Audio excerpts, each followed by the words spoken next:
உங்களில் யாருக்கெல்லாம் ஒரு அழகான வீடு கட்டணுன்ற ஆசை இருக்குது? என்னை கேட்டால் எல்லாருமே நம்ம சொல்லுவோம் ஒரு வீடு கட்டணும்னு சொல்லிட்டு இந்த உலகத்தை நமக்குன்ட்டு. ஆனால் என்னுடைய கேள்வி இந்த உலகத்துக்கானது இல்லை. அன்பான முஃமின்களே, நாளை மறுமையிலே நிரந்தரமான அந்த உலகத்திலே நமக்கு நிரந்தரமான ஒரு வீடு வேண்டும் என்று உங்களில் ஆசைப்படுபவர்கள் எத்தனை பேர்? நரகத்திலிருந்து நம்மை பாதுகாத்து சுவனத்திற்கு கூட்டி செல்லக்கூடிய 30 சிறிய அமல்கள் தொடரிலே இது 3ஆம் தொடர். அன்பிற்குரியவர்களே, பெருமானார் ஸல்லல்லாஹு அலைஹி வஸல்லம் அவர்கள் கூறியதாக ஹஜ்ரத் உஸ்மான் இப்னு அஃபான் ரலியல்லாஹு தஆலா அன்ஹு அவர்கள் அறிவிக்கின்றார்கள், மம் பனா பைத்தன் லில்லாஹி பனல்லாஹு லஹு பைத்தன் ஃபில் ஜன்னா.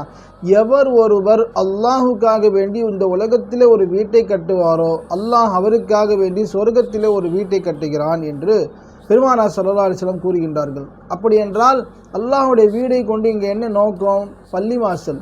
அப்போது இந்த உலகத்தில் நம்மில் எவ்வளவோ செல்வந்தர்கள் இருக்கின்றார்கள். ஆனால் ஒரு வீடு இருக்கிறவங்க இன்னொரு வீடு அப்படி மென்மேலும் எத்தனை வீடு வாங்கலாம் என்று நம்மள யோசிப்பவர்கள் பல பேர் இருக்கின்றார்கள். சிலரே இது போன்ற நல்லமல் ஈடுபடுகின்றார்கள். மூமின்களே, நமக்கு எல்லாம் தெரியும், நிரந்தரமான உலகத்திலே நாம் வாழ இருக்கின்றோம். இது நிரந்தரமான உலகம் அல்ல. எனவே நீங்கள் என்ன செய்ய வேண்டும்? அதிகமாக இது போன்ற நல்ல காரியங்கள் ஈடுபட வேண்டும். முழு பள்ளி கட்ட முடியாதவர்கள் தங்களால் முடிந்த தொகையை எந்த அளவுக்கு நீங்கள் செய்தாலும் சரி, ஒரு செங்கல் அளவுக்கு அதை செஞ்சாலும் சரி, அல்லாஹு தஆலா உங்களுடைய இஹ்லாஸான நியத்துக்கு ஏற்றவாறு நன்மைகளையும் நற்கூலியும் வழங்குவான் என்பதில் எந்த ஒரு சந்தேகமும் இல்லை.